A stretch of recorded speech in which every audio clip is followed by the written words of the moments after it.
नमस्कार। आकाशवाणी चंडीगढ़ से प्रादेशिक समाचारों के साथ मैं निधि मुंजाल। प्रधानमंत्री नरेंद्र मोदी ने कहा है कि राष्ट्रीय जनतांत्रिक गठबंधन एनडीए देश की प्रगति और गरीबों तथा वंचितों के सशक्तिकरण के लिए प्रतिबद्ध है। श्री मोदी ने कल चंडीगढ़ में एनडीए के मुख्यमंत्रियों और उप मुख्यमंत्रियों के साथ बैठक की। सोशल मीडिया पोस्ट में प्रधानमंत्री ने कहा कि बैठक में सुशासन और लोगों के जीवन स्तर को बेहतर बनाने पर व्यापक चर्चा हुई। बैठक में भारतीय जनता पार्टी अध्यक्ष जगत प्रकाश नड्डा, रक्षा मंत्री राजनाथ सिंह और गृह मंत्री अमित शाह भी उपस्थित थे। बैठक में संविधान का अमृत महोत्सव मनाने पर भी चर्चा हुई। बैठक में एनडीए के 17 मुख्यमंत्रियों और 18 उप मुख्यमंत्रियों ने भाग लिया। भाजपा अध्यक्ष जगत प्रकाश नड्डा ने कहा कि ये किसी गैर कांग्रेसी सरकार की पहली बैठक थी और इसमें सभी दलों ने भागीदारी की। उन्होंने कहा कि बैठक में 6 संकल्प पारित किए गए। प्रधानमंत्री ने सम्मेलन में विकसित भारत का संकल्प पूरा करने के लिए प्रधानमंत्री से मार्गदर्शन भी किया।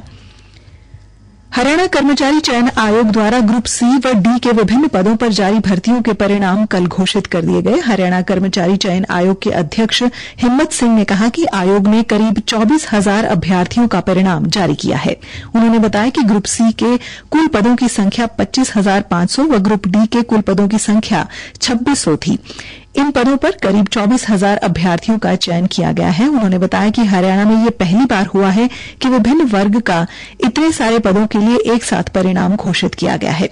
आयोग के अध्यक्ष ने बताया कि इस परीक्षा में उपस्थित होने वाले उम्मीदवार सीधे आधिकारिक वेबसाइट के माध्यम से अपना रिजल्ट देख सकते हैं। केंद्रीय प्रत्यक्ष कर बोर्ड ने स्रोत पर कर संग्रह और करों की कटौती के लिए क्रेडिट दावा प्रक्रिया को सरल बनाने के लिए वेतनभोगी कर्मचारियों के लिए आयकर नियमों में संशोधन किया है। इसका उद्देश्य स्रोत पर कर संग्रह भुगतान लेने वाले के अलावा किसी अन्य व्यक्ति को क्रेडिट देने की आज्ञा देना है।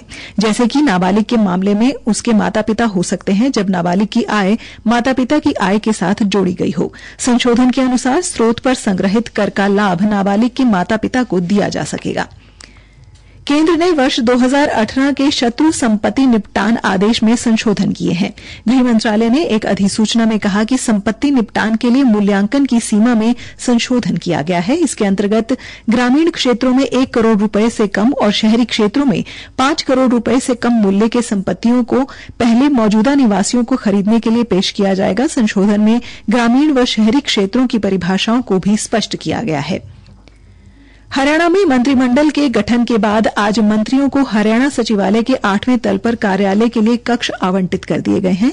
वहीं महिपाल ढांडा को 6ठे तल पर, अरविंद शर्मा को 5वें तल पर और राजेश नागर व आरती राव को 9वें तल पर कक्ष आवंटित किया गया है। कुरुक्षेत्र विश्वविद्यालय के युवा एवं सांस्कृतिक कार्यक्रम विभाग द्वारा हरियाणा दिवस राज्य स्तरीय समारोह रत्नावली का आयोजन 25 से 28 अक्टूबर तक किया जाएगा। रत्नावली महोत्सव के सफल आयोजन के लिए विश्वविद्यालय प्रशासन ने 14 समितियां बनाई हैं। लोक संपर्क विभाग के निदेशक प्रोफेसर सिंह पूनिया ने बताया कि रत्नावली कुरुक्षेत्र विश्वविद्यालय ही नहीं अपितु पूरे हरियाणा के लिए एक ऐसा महोत्सव है जिसमें हर वर्ष प्रदेश भर से हजारों की संख्या में कलाकार भाग लेते हैं। कुरुक्षेत्र विश्वविद्यालय के कुलपति प्रोफेसर सोमनाथ सचदेवा ने कहा कि समितियों का गठन इस महोत्सव को सुचारू रूप से संपन्न करने के लिए किए गए हैं। कुरुक्षेत्र अपराध अन्वेषण शाखा एक टीम ने अवैध रूप से पटाखे बेचने के आरोप में बाबैन निवासी बलवंत सिंह को गिरफ्तार कर उसके कब्जे से 147 किलोग्राम पटाखे बरामद किए हैं। उसे बाबैन से उसके घर से बिना लाइसेंस पटाखे बेचने के आरोप में काबू किया गया। आरोपी को गिरफ्तारी के बाद अदालत के निर्देशानुसार जमानत पर रिहा कर दिया गया। जींद जिले के शादीपुर गांव में पीएम श्री राजकीय वरिष्ठ माध्यमिक कन्या विद्यालय के प्रांगण में विज्ञान प्रदर्शनी का आयोजन किया गया, जिसमें विभिन्न विद्यालयों के विद्यार्थियों ने विज्ञान से संबंधित नवीन परियोजनाओं और मॉडलों का प्रदर्शन किया। कार्यक्रम के समापन पर प्रतिभागी विद्यार्थियों को पुरस्कार देकर सम्मानित किया गया। हमारे संवाददाता ने बताया कि इस प्रदर्शनी में विद्यार्थियों ने बहुत आकर्षक मॉडल बनाए, जिसमें पराली प्रदूषण की ज्वलंत समस्या को समाधान के लिए बने मॉडल भी शामिल थे। इसी के साथ ये समाचार बुलेटिन समाप्त हुआ। नमस्कार।